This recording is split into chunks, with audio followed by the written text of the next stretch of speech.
Dans un petit supermarché de quartier qui est ouvert de 9 h à 19 h, on a deux caisses A et B. L'une des deux caisses A est occupée 5 heures par jour, l'autre B est occupée 6 heures toutes les 10 heures, donc c'est-à-dire 6 heures par jour, et les deux caisses sont occupées simultanément par les clients 3 heures par jour.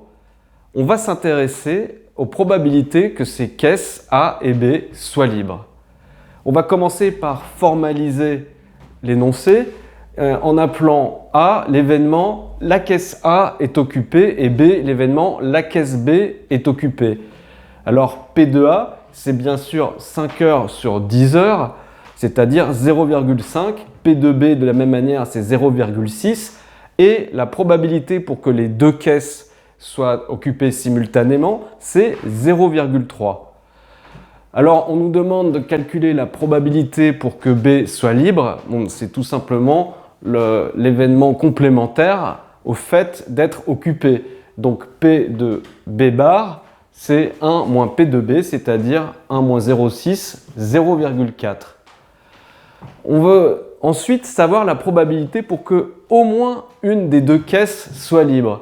Si au moins une des deux caisses est libre, ça veut dire qu'elles ne sont pas occupées toutes les deux. Donc, cette probabilité, c'est la probabilité complémentaire à A inter B qui se note P de A inter B bar et c'est 1 moins P de A inter B, donc c'est 0,7. Dans la quatrième question, on cherche à savoir la probabilité pour que les deux caisses soient libres. Alors, comme les données de notre énoncé sont fournies par rapport à des caisses occupées, on va s'intéresser au contraire de l'événement « les deux caisses sont libres ». Si les deux caisses ne sont pas libres, ça veut dire que soit l'une des deux caisses est occupée, soit les deux sont occupées. Donc ça veut dire qu'on a A occupé et B libre, ou B occupé et A libre, ou A et B sont occupés. Eh bien, ça, en fait, ça représente A union B, qu'on peut voir ici sur le diagramme de Vienne. Et donc, ce qu'on cherche, comme c'est le contraire de A union B, c'est donc P de A union B bar, c'est-à-dire 1 moins P de A union B.